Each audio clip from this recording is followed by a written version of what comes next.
You never deserved me. Richard's voice, my husband of 42 years, echoed in my ear, cold and distant, as if coming from a dark tunnel. The phrase, uttered with calculated cruelty, hit me hard, more painful than any slap. I, Brooklyn Miller, a 68-year-old woman who dedicated her life to building a home and family in a quiet Denver, Colorado suburb, stood there, in the middle of the living room, phone still in hand, feeling my world collapse.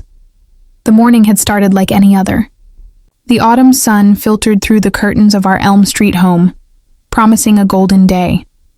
I made coffee, as always, with the smell of pancakes and fresh coffee filling the kitchen. But Richard wasn't in bed. Not in the office. Not in the garage. A chill ran down my spine. I went to the small safe embedded in our bedroom wall, the one where we kept a lifetime of savings. The door was ajar, empty, completely empty. My hands trembled as I dialed his number. The call went to voicemail after one ring. I tried again and again. On the fourth attempt, he answered. That's when I heard those icy words, "You never deserved me," followed by a click that ended the call. And apparently 42 years of my life. His clothes were gone from the closet. The travel bags we kept in the attic, too. Richard had left me. He took everything. The pain was physical. A tightness in my chest that stole my breath. But amidst the despair, a spark of something stronger began to glow. A silent rage. A determination I didn't know I possessed. If you're listening to this story and have felt the pain of betrayal, the humiliation of being discarded, please hit that like button and subscribe to the channel. Your empathy means a lot to me right now. My life with Richard had always been an open book, or so I thought. We met in college, at the University of Colorado in Boulder. I, an idealistic young woman in my early 20s. He, an engineering student with a captivating smile. We married 2 years later, in a small church in Aspen, with the promise of building a life together. And we did. Richard was the provider, the businessman. I, the homemaker, the guardian of the family. I raised our 2 children, Sarah and Michael, with all the love and dedication a mother can offer. I transformed our Elm Street house into a sanctuary, a place where everyone felt safe and loved. While Richard climbed the corporate ladder at a large tech company in Denver, I dedicated myself to volunteer projects in the community, organized charity events at church, and kept the house immaculate. Our savings were the result of much hard work and sacrifice from both of us. Every dollar saved was for our retirement, for our grandchildren's college, for that dream road trip along Route 66 that Richard always promised. I was the loyal wife, the devoted mother, the loving grandmother. I never questioned Richard's financial decisions, trusting completely in his ability and honesty. He was always the man of the house, responsible for the finances. I took care of the day-to-day, the family logistics, the soul of our home, and he took advantage of that. The betrayal wasn't just financial. It was a betrayal of trust, of a lifetime of complicity. How could I have been so blind? How did I not see the signs? Perhaps I was too busy loving, too busy building, too busy trusting. But now, the woman he thought he could discard like an old object was waking up, and she would no longer be the naive Brooklyn he knew. With my heart pounding, but my mind focused, I delved into the depths of the investment forum. Richard, under the nickname Denver Bull, was surprisingly detailed in his posts, boasting about his financial acumen and criticizing his wife's limited mindset. Every word was a dagger, but also a clue. He spoke of an investment in land in Arizona, a real estate development project that promised exorbitant returns. He mentioned his partner frequently, not just as a business colleague, but with a tone of admiration and intimacy that made my stomach churn. "My partner is brilliant. She really understands the game," he wrote in a post. Not like certain people who only think about coupon clipping and family dinners. The humiliation was public, though I was the only one who knew. Her name, Desert Rose, began to appear in several conversations, and I soon discovered that Desert Rose was actually Cynthia Hayes, a real estate broker from Phoenix, Arizona, with whom Richard had been corresponding for months. The dates of their interactions on the forum coincided with Richard's business trips, those where he would return home with a different sparkle in his eyes and a flimsy excuse for being late. The betrayal was twofold, financial and emotional. He not only stole our savings, but also replaced me with a younger woman he believed to be his intellectual equal. The rage I felt was overwhelming, but I didn't allow myself to crumble. Instead, I channeled that energy into the investigation. I saved all conversations, screenshots of profiles, any detail that might be useful. I found out that Cynthia wasn't just a broker. She had a history of involvement in questionable investment schemes, with some mentions of lawsuits filed due to lack of evidence. Richard wasn't just running off with a mistress. He was falling into a scam and taking everything we had with him. The irony was cruel. The revelation about Cynthia and the Arizona land scheme solidified my resolve. Richard was not just a traitor. He was a fool, and I would not let him lose everything we built because of his greed and blindness. But I couldn't do it alone. I needed help, someone who understood the legal and financial world, someone who could turn my pain into strategy. My first call was to Sarah, our daughter. She was a lawyer in Los Angeles, a strong and intelligent woman with an unwavering sense of justice. I hesitated for a moment, thinking about how this news would devastate her, but I knew she needed to know. Mom, what?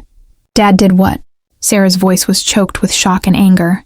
I told her everything, from the empty safe to the forum posts and Cynthia's identity. Sarah, with her sharp legal mind, immediately saw the implication. This is fraud, Mom, and asset dissipation. We have to act fast. Together we began to devise a plan. Sarah instructed me to gather all the financial documents I could find. Old statements, tax returns, anything that proved the origin of our money and the extent of our savings. She also told me not to contact Richard or Cynthia again. Let them think you're helpless, Mom. That you're the victim they expect. That will give us the advantage. The idea of feigning weakness bothered me, but Sarah insisted it was the best tactic. She promised me we would make Richard regret every word and every stolen penny.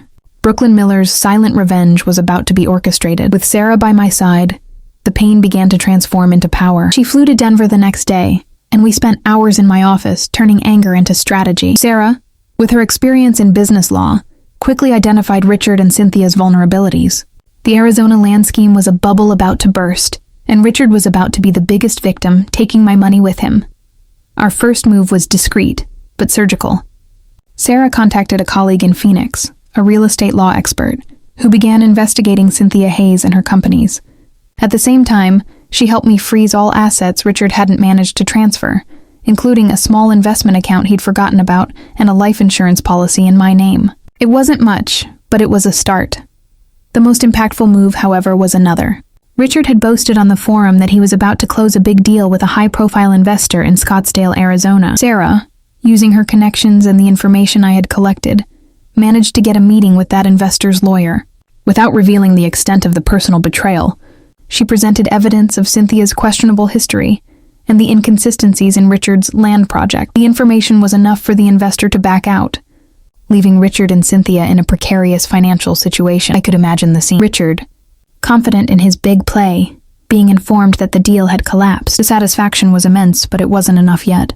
I wanted him to feel the same humiliation he had caused me. I wanted him to know that the woman he underestimated was the same one pulling the strings. The game had begun, and Richard still didn't know he was playing against me. The news of Richard's failed deal in Scottsdale reached me through Sarah, who received confirmation from the investor's lawyer. That was the first domino to fall. Richard, without the promised capital and with Cynthia by his side, began to feel the weight of his choices. I could imagine the tension between them, the mutual accusations, the growing distrust where once there was only greed. Sarah and I, meanwhile, continued to work behind the scenes. She had filed for divorce on grounds of abandonment and dissipation of assets, attaching all the evidence I had collected, Richard's forum posts, bank statements showing the withdrawal of funds, and even a detailed report on Cynthia's history. The process was slow, but every step was firm and calculated. It was then that Richard, desperate, tried to contact me. First, text messages, then emails, and finally, calls. "Brooklyn, we need to talk. There's been a misunderstanding. Where are you?" His voice, once so arrogant, now sounded broken, with a tone of panic that gave me a bitter satisfaction. I ignored him, following Sarah's advice. I let him stew in uncertainty, feeling the same helplessness he had imposed. The complication came when Richard, in an act of desperation, tried to sell some of our joint properties, including the vacation home we had in Lake Tahoe. Sarah acted quickly, obtaining a court order to block any transaction. He was cornered. Richard's big play had turned into a nightmare, and he still didn't know that the mind behind his misfortune was that of the woman he had discarded. The truth was about to be revealed, and it would be a devastating blow to Richard's inflated ego. The climax of my silent revenge occurred in court, at an emergency hearing to discuss asset division. Richard was there, accompanied by Cynthia, who looked visibly uncomfortable. He looked at me with a mixture of anger and confusion, still not understanding the extent of what was happening. I, on the other hand, was calm, wearing an elegant navy blue suit with Sarah by my side, exuding confidence.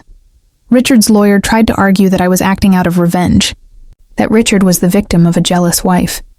But Sarah, with her eloquence and irrefutable evidence, dismantled every argument. She presented Richard's forum posts, the travel dates, Cynthia's history, and most importantly, the recording of the call where Richard told me, "You never deserved me." The room fell silent. The judge, a serious and experienced man, listened carefully. When Sarah finished, he looked at Richard with a look of disapproval. "Mr. Miller," he said, "the evidence presented here suggests not only abandonment, but a premeditated attempt at fraud and manipulation. Ms. Hayes's conduct will also be investigated." Cynthia paled. The judge's decision was clear and unequivocal. Richard would not be entitled to any of the properties I had inherited, or that were exclusively in my name. Our savings would be divided, but most of it would go to cover the moral and financial damages he caused me. Furthermore, he would be ordered to pay substantial alimony, considering the length of the marriage and his financial capacity. The house on Elm Street would remain mine. Richard looked at me, and for the first time in years, I saw fear in his eyes. It wasn't just the fear of losing money. It was the fear of being outsmarted, of having underestimated the woman he thought was just a shadow. Cynthia, in turn, abruptly stood up and left the room, leaving Richard alone to face the consequences. Justice, though silent, had arrived, and the taste of retribution was sweet. The months following the court decision were about rebuilding. Richard, without Cynthia's support, who abandoned him shortly after the hearing, and with his finances in tatters, was forced to start from scratch. He tried to reconnect with his children, but Sarah and Michael, shocked by the extent of his betrayal, kept their distance. The lesson he had tried to teach me about not deserving had turned against him. I, on the other hand, flourished. With the Elm Street house secure, my finances stabilized, and my dignity restored, I began to live the life Richard had prevented me from having. I resumed my volunteer projects, traveled with my friends to Europe, and even started painting classes, an old dream I had postponed for decades. My children, Sarah and Michael, were my greatest support, and our relationship grew even stronger. One day, while having coffee in my kitchen, looking out at the blooming garden, I received an email. It was from Richard. He asked for forgiveness, said he had made the biggest mistake of his life, that he missed our family, our home. I read the email, but I didn't reply. There was no more anger, just a deep sense of peace. I had forgiven, not for him, but for myself. Life taught me that true strength is not in shouting louder, but in acting wisely. It's not in retaliating in kind, but in building something new and better from the wreckage. Richard thought he had destroyed me, but he only set me free. He gave me the opportunity to rediscover who I was. A strong, resilient woman capable of rising again. No matter how great the fall, if you, like me, have ever felt betrayed, humiliated, or underestimated, remember, your story doesn't end where the pain begins. It restarts with your courage to fight for your dignity and to build a new path. Leave your comment below, share your experience, and don't forget to like this video and subscribe to the channel for more stories of overcoming challenges. Together we are stronger.